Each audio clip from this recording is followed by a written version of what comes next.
Pour la plupart des gens, le suffrage universel est l'essence même de la démocratie. C'est-à-dire que c'est le vote qui donne le pouvoir au peuple.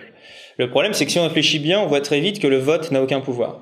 Il suffit de regarder le dernier président. Quand les gens ont voté pour lui, ils ont voté pour une renégociation du pacte de stabilité, ils ont voté pour le non-cumul des mandats, ils ont aussi voté pour la lutte contre la finance. Or, François Hollande n'a absolument pas renégocié le pacte de stabilité. Il s'est même opposé avec son gouvernement à des lois permettant de lutter contre la fraude fiscale. Et là-dessus, il a eu aussi plusieurs ministres qui étaient cumulés. Donc à ce moment-là, on peut vraiment s'interroger sur le pouvoir du vote.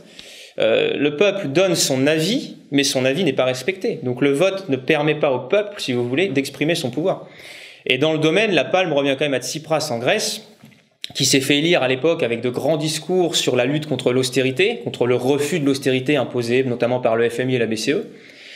Et quelques jours après avoir été élu, si vous vous rappelez bien, il fait un référendum pour demander au peuple grec s'il veut ou non de l'austérité. Le peuple, bien sûr, refuse l'austérité, et pourtant, quelques jours après, il l'accepte. À ce moment-là, il trahit tous les votes de ceux qui l'ont élu, et également tous les votes de ceux qui ont voté au référendum. Donc c'est une magistrale, une magistrale illustration du fait que le vote ne garantit absolument pas la démocratie, quoi. Par contre, le vote garantit autre chose. Le vote, ça permet de légitimer les élus. C'est-à-dire que quand les élus arrivent au pouvoir, ils arrivent au pouvoir avec l'approbation de 50% de la population, 50% des gens qui ont voté.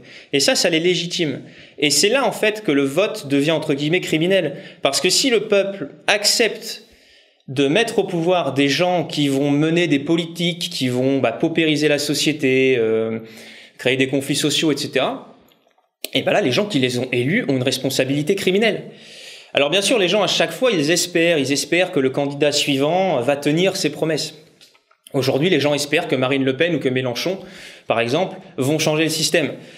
Le problème, c'est que d'une, ça n'arrivera pas, et quand bien même ça arriverait, on est de toute façon condamné à ce que les trahisons recommencent. Parce que qu'est-ce qui nous garantit, même si on a un candidat élu qui tienne ses promesses, qu'est-ce qui nous garantit que le suivant va tenir ses promesses ? Strictement rien. Donc si vous voulez, la démocratie, on est rendu là, c'est-à-dire qu'on en est rendu à espérer qu'on va respecter la souveraineté, respecter l'avis du peuple. On vote et puis on se dit, s'il vous plaît, cette fois-ci, est-ce que vous pourriez éventuellement respecter le peuple ? Donc il faut vraiment réfléchir sur le vote. Ça ne garantit en rien le pouvoir du peuple. Et si vous voulez voir comment fonctionnerait une démocratie avec 65 millions de personnes, je vous invite à aller voir une vidéo qu'on a fait, elle est disponible sur notre page et sur notre chaîne YouTube, sur ce que serait une démocratie à l'échelle d'un pays. Mais en tout cas, ce qui est sûr, c'est que le cœur d'une démocratie, ce n'est pas le vote.